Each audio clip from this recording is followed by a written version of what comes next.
They say there's only two things you can count on in life, death and taxes, which seems a bit redundant since most of you would rather die than pay your taxes.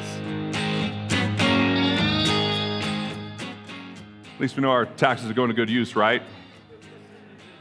I mean, in my home state of Utah, you know, there's a thing that if you're over age 65, you can marry your cousin.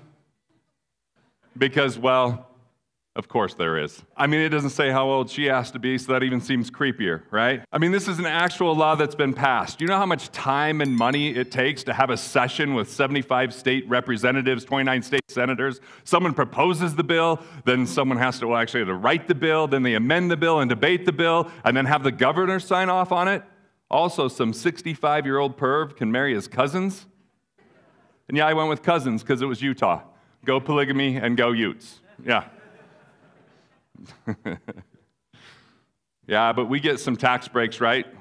Like I have kids, so they're a tax break because you bought future revenue opportunities to the government in the form of taxpayers. But the joke's on the government because my kids, well, they don't work. So, yeah. So we're going to talk a little bit about taxes. I might add a little bit of humor like that as we go through this, but what I want to make sure to really do is give you really practical things that help you keep more of what you make legally and ethically. Because look, you can make money, which is with your income. You can grow that money with investing, but there's a lot of opportunity to keep more of what you make without having to cut back. Most financial people want you to reduce, eliminate, cut back, don't increase your quality of life, but that sucks. That's going to slow you down because that creates a scarcity mindset. And scarcity is the greatest destroyer of wealth. No amount of luck, saving, discipline, rate of return, or financial advisor will save you if you're in scarcity because that repels wealth and doesn't build it. I want you to think more about being a productive person than reduction thinking. Produce instead of consume. Like, what can you do to add more value, serve more people, solve bigger problems? And ultimately, there's almost no bigger line item of expense than taxes. So if I can help you reduce that, you can reinvest that back into your quality of life, into employees, into your business, whatever you want. And I will promise you, whatever you spend it on, it'll be more efficient than where it's currently going. Right? Or are you guys big government fans and want to just... the government's so good with money, they're $30 trillion in debt. You know how long it takes to count to a trillion? 32,000 years. You know what was going on 32,000 years ago? An ice age. Neanderthals were just around. Joe Biden had just been born.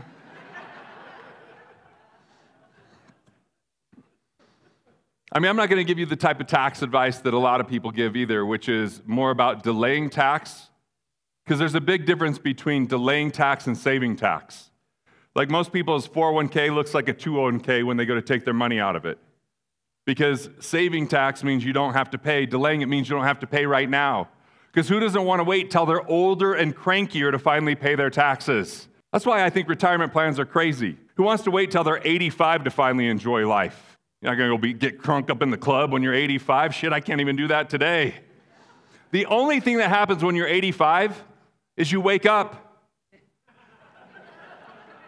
And some days you wish that wouldn't occur.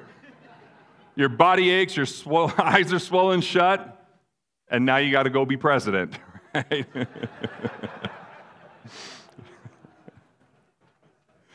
Oh, God. I'll actually get to some content in a minute. We're just going to make fun of taxes for a bit. All right. So let me create some context before we get there. Like, how many people here have ever heard or even said that you should live within your means? That's good advice, but there's 3 ways to live within your means. The first way is to reduce, to cut back, to budget. And unfortunately, that is not the road to wealth. No one shrinks their way to wealth. The second way is to be more efficient within your means. There's 4 ways to be more efficient, or the 4 I's. One is the IRS, stop tipping the government. Like, look, I like tipping. It's a great way to say thank you, job well done. Not something I associate with the government. It's like tipping a waiter who ate 37.5% of your meal and peed in your soup. I've been doing a lot of comedy, so I can't help myself. It just happens.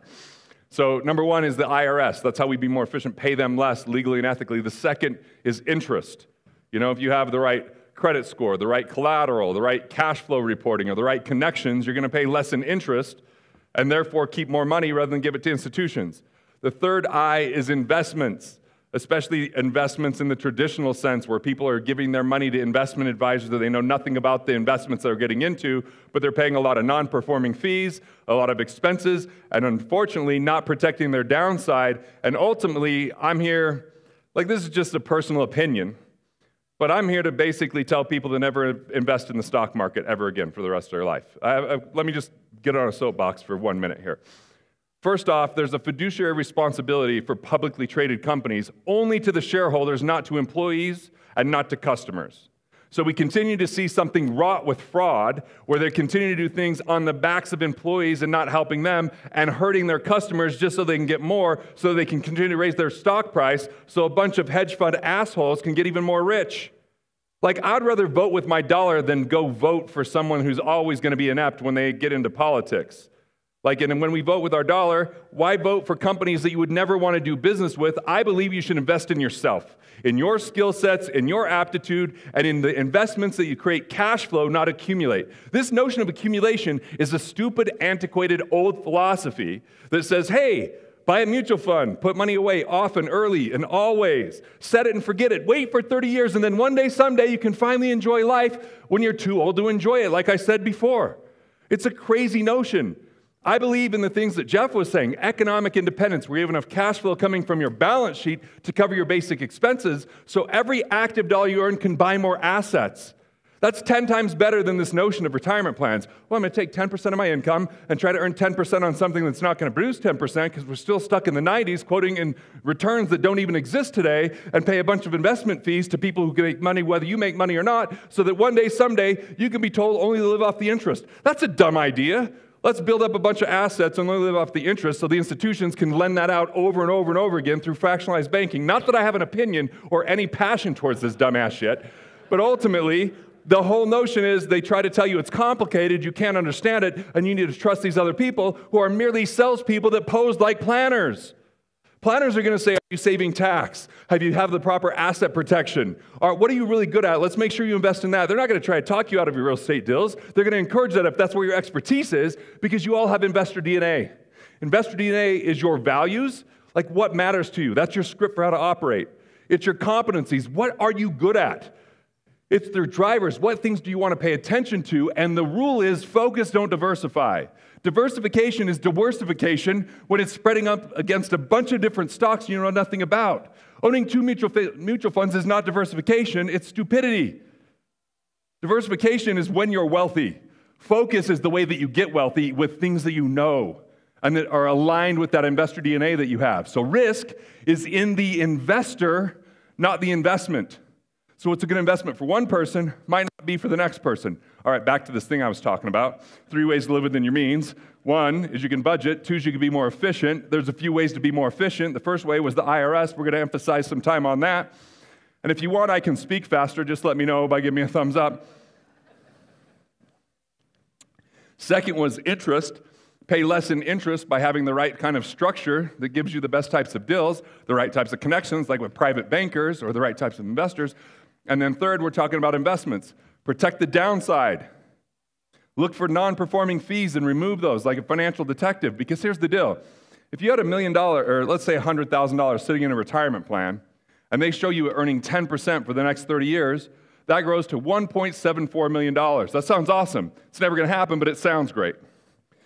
But let's say you had less than 1% in fees, 80 bips, 0.8% in fees. That $100,000 grows to $1.4 million, which is $340,000 less because it's exponential and logarithmic. But they want you to think in percentages rather than the bottom line dollars and cents. So I want you to remove drag. I want you to stop investing in things you don't know, invest more in yourself and into things that cash flow rather than accumulating and setting things into plans that you might never touch.